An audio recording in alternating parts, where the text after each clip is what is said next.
All right, here, this is Ingmar Northcott representing the Supreme Experience, and we're going to do a reading of Plato's Myth of from his Republic, the concluding portion of Plato's Republic.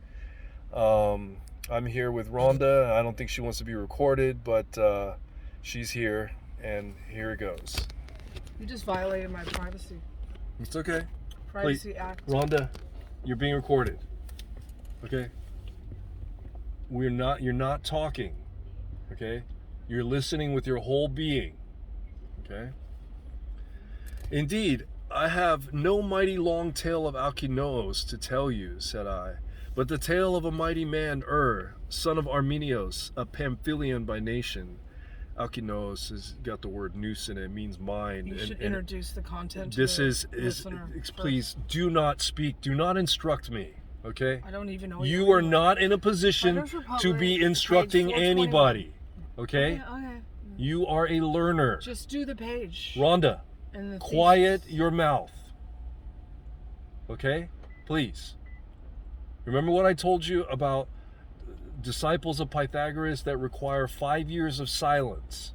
Okay? There's different types of disciples of Pythagoras. And there's a group that's set aside for 5 years of silence. Okay? Please consider yourself to be in that group. I don't want to even have to lecture you right now, but I have to. Why? Because you're in that group. All right? Alkinoos is a character from Homer's Odyssey. He's got the word mind in his name. I have to look up what Alki means, but it's probably profound. No mighty long tale of Alkinoos. There's a footnote on that. The proverbial title of the long story told to Alkinoos by Odysseus, and then there's a reference there. No mighty long tale of Alkinoos to tell you, but the tale of a mighty man, son of Arminios and Pamphylian by nation. And I like the footnotes here. Plato puns on the name Alkinoos. Let me put some glasses on. By the title mighty Alkimos. Even Pamphylian, a native of Pamphylia in Asia Minor, means of every nation. So here, a native of every land. And the reason why I'm reading this is, let me just finish the footnote before I say that. There were many such legends, but Plato puts his own stamp upon this. Scholars give a number of references and parallels. One of the ancestors of Joseph, the husband of Mary, was named Luke 3:28. Okay? The reason why I read this footnote, to return to what I was saying, Pamphylian, in as much as it means of every nation, means that this myth is to apply to all humankind, right? It is a universal myth, in other words. I just saw this recently, okay, so I thought it'd be good to mention that. Pamphylian means all the tribes. The tale of a mighty man, son of Arminios, a Pamphylian by nation. He met his end in battle once upon a time, and when the dead were taken up after 10 days, the bodies already decayed, he was found whole, taken home and about to be buried on the 12th day. While he lay on the pyre, he came to life again, and alive again, he told what he had seen in the other world. When his soul went forth, he said, it traveled with many others until they reached a wonderful region in which were 2 openings in the earth side by side, and 2 others in the heaven above facing them. Between these judges were seated. These gave judgment, and according to the judgment they commanded the just men to proceed to the right and upwards through heaven, after hanging on the breast of the judged one tokens to show the judgment. The unjust they sent down to the left, these also having tokens hanging behind of all they had done. When he himself approached, they told him he must become a messenger to mankind of things there. And the footnote says angelos, the same word as angel. There's a footnote before that. The wonderful region was a sort of meadow, like Homer's meadow of Asphodel, where the judges sat. On the right were 2 heavenly openings, on the left 2 earthly openings. By one of each pair souls departed, by the other of each pair souls came back, some from earth and some from heaven for new lives, some to earth and some to heaven to serve their sentences. Again, angelos, the same word as angel, is translated for messenger. When he himself approached, they told him he must become a messenger to mankind of things there. right? An angel means messenger. See, a messenger to mankind of things there. And they commanded him to hear and see everything in the place. Oh, wow, everything. See, a total study. A study that is concerned with the totality of things. So here he watched the souls departing by two of the openings of heaven and earth when sentence had been passed on them, and by the other two souls returning, those coming up out of one in the earth covered with dirt and dust, others coming out of the other down from heaven pure and clean. The souls which arrived from time to time appeared to have come from a long journey, and were glad to come out into the meadow. There they encamped as at a fair. So this is the architecture of the other world, the world after life. To come out into the meadow, and there they encamped as at a fair, and any that were acquainted greeted each other. The souls that came out of the earth asked the others news of their part, and the souls from heaven asked those what befell in their place. They recounted from their histories to each other, those weeping and lamenting when they recalled what they had suffered and seen in their sojourn underground. The sojourn, they said, lasted 1,000 years. On the other hand, the souls out of heaven told of bliss and sights incredibly beautiful.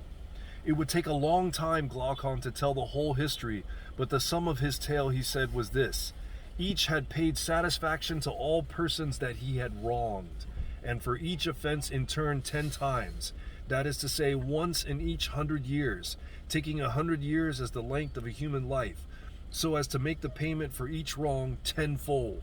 For example, if any had been the cause of many deaths, or betrayed cities or armies, and cast men into slavery, or had part in some other villainy, for all these things they received pains for each 10-fold.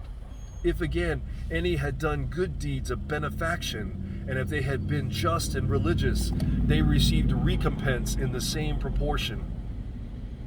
He spoke also of those who had died at birth or after a short life, but that is not worthy of record. For piety and impiety towards gods and parents, and personal homicide, he described still heavier retribution. Thus he was by, he said, when one asked another where was Ardiaios the Great.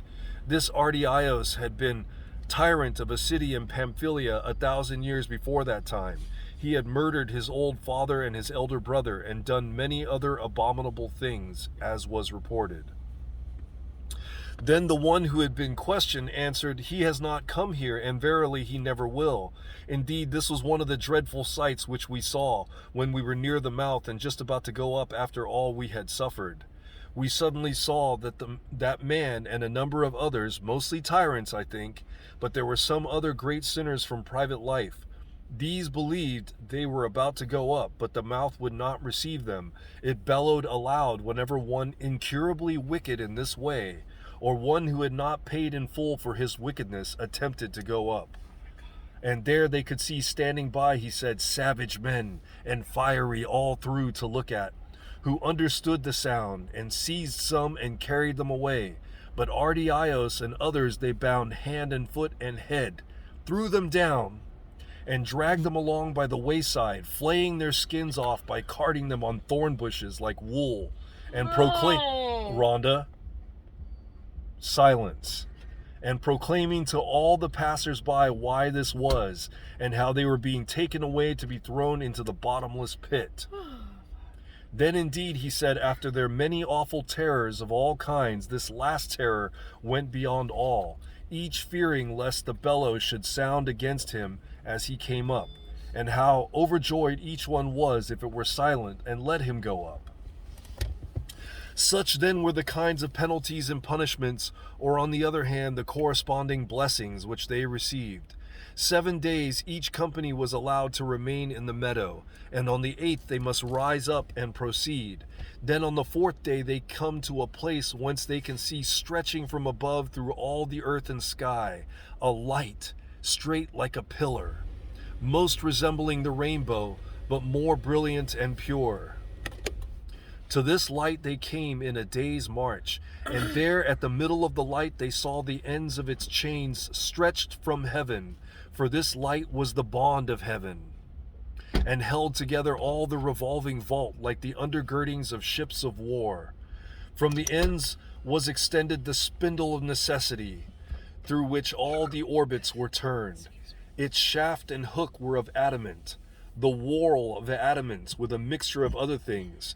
This is how he described the whorl. The shape is like ours of this earth, but to judge from what he said, it is as if... Okay, can you please shut that off? Sorry. Thank you. Sorry. It's okay. This is how he described the whorl. I'm gonna have to put it on mute. Stop. The shape is like ours of this earth, but to judge from what he said, it is as if there were one great whorl, hollow and scooped out right through, and another one smaller fitting exactly within it, and a third and a fourth and four more fitted into each other like a nest of boxes. For there were 8 whorls in all, fitting each into the next, and they showed their rims from above in circles, forming together one solid whorl around the shaft. And the shaft was driven right through the 8th, and I'm assuming that's a shaft of light, right? The first whorl, the one on the outside, had the circle of its rim widest.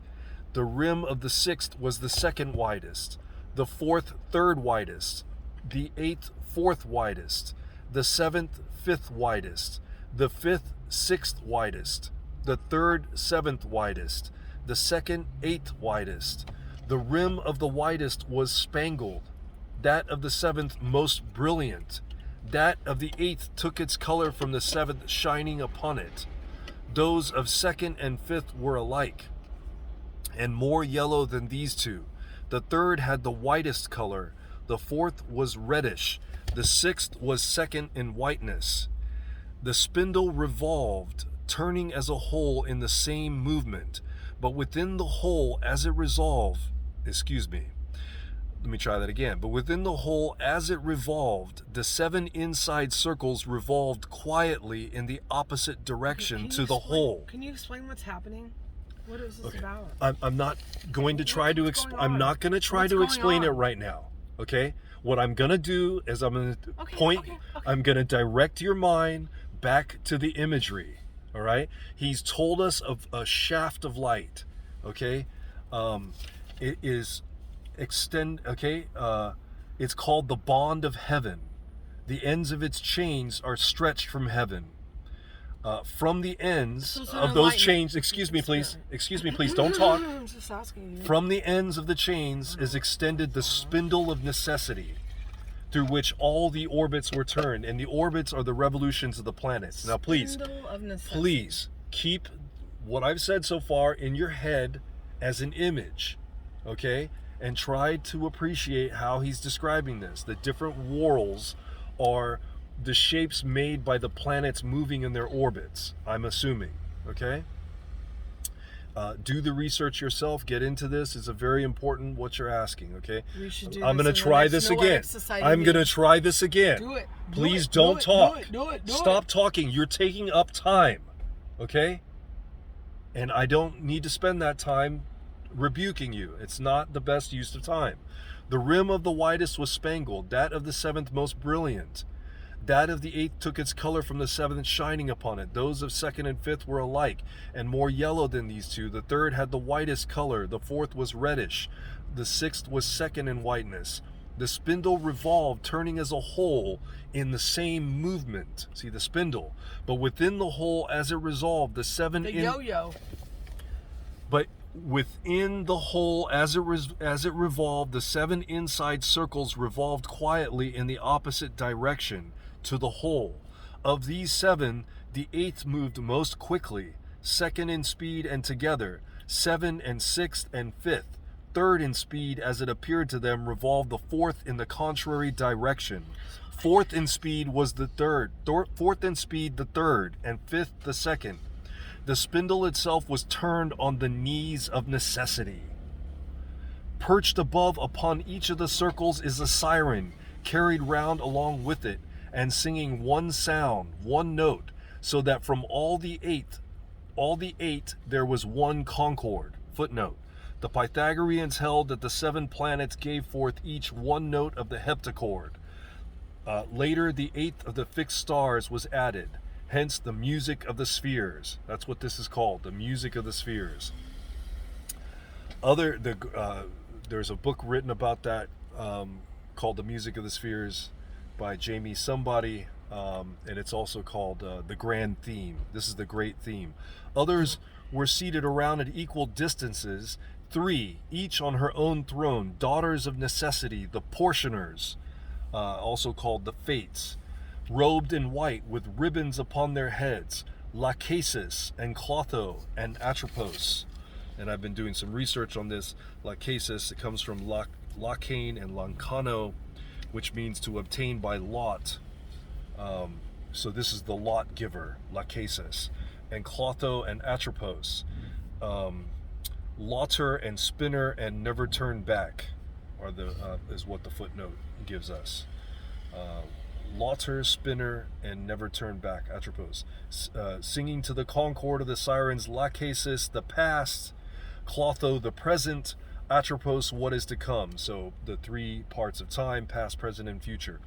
And Clotho, with a touch of the right hand, helped in moving the outside orbit of the spindle, stopping from time to time, and Atropos again, with the left hand, helped with the inner ones in like manner. Lachesis takes hold of either in turn with one or the other hand. When they arrived, he went on, they had to go straight before Lachesis. Then an interpreter first arranged them in order. There were lots and little models of lives lying upon the lap of Lachesis. And he took some of these and went up on a high platform and spoke, saying, Thus saith the virgin Lachesis, daughter of necessity, souls of a passing day, here beginneth another cycle of mortal life that leads to death. No destiny shall cast lots for you, but you shall all choose your own destiny. Let him that draws the first lot first choose a life, and thereto he shall cleave of necessity. But virtue knows no master. As each honors or despises her, he shall have more or less of her. The blame is for the chooser. God is blameless.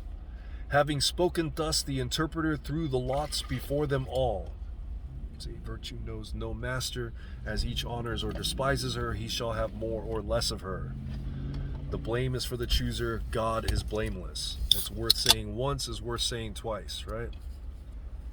Having spoken thus, the interpreter threw the lots before them all, and each one picked up that which fell near him, except himself. They forbade him. It was clear to each one picking up what number his lot was. After this again, please stop moving. I'm glad that you poured yourself a drink. It's very important that you did so. After this again, he laid out the models of lives on the ground before them, many more in number than those present, all sorts and kinds of them. There were lives of all kinds of animals and all sorts and conditions of men.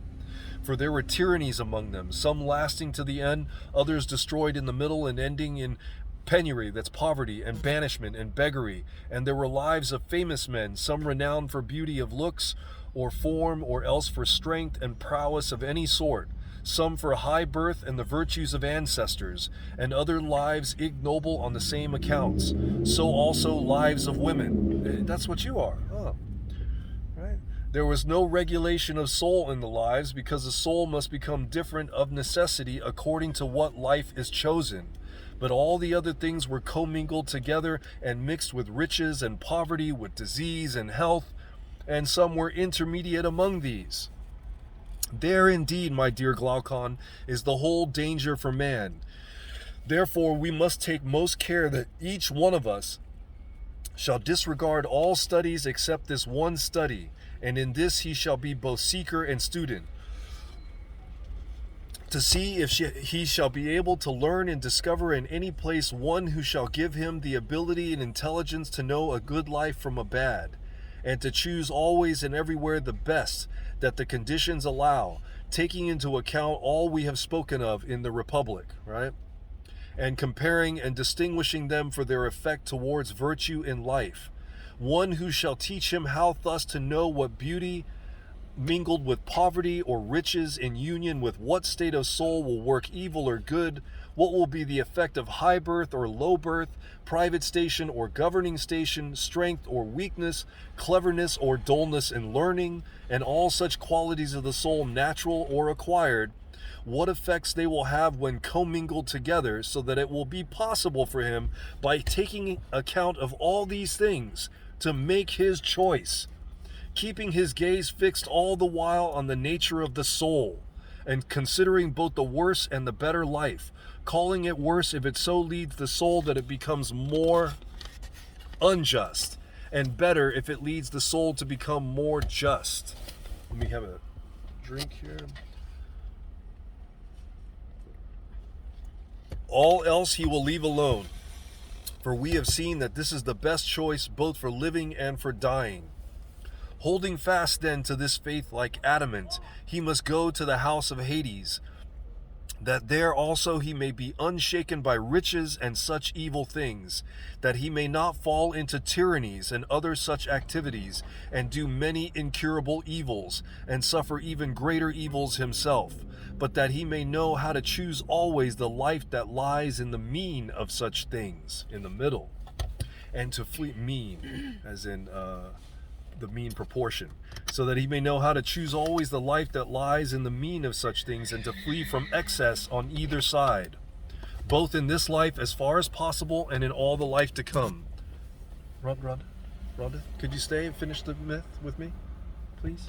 How long does this go on? It's not that much longer. Jesus Christ. 3 more pages. Fucking A. Right here. No. You're giving up? Okay. No. If you want to give up, that's fine. I'll just keep reading. Just keep boring your Oh, you think it's boring? It's so boring. Oh, but maybe you'll like the next part. All I can focus on is the smell of onion rings. Just try it. I'm sorry. I'm only just human. let me finish. Where's my ice? Let me finish. Where's my ice? Okay, close the door. Close the door. You're being recorded, so you want to make sure your behavior is proper. When are you gonna stop? Right here. When? In about We're 5 supposed minutes. to go to lunch. 5 minutes. You're doing this for like an hour. We're recording. This is an hour. Do I want to kill myself. Okay? It's a long myth. So you're done. Okay. I'll keep reading then. Just Rhonda's not into do it. your thing, man. Okay. Whatever.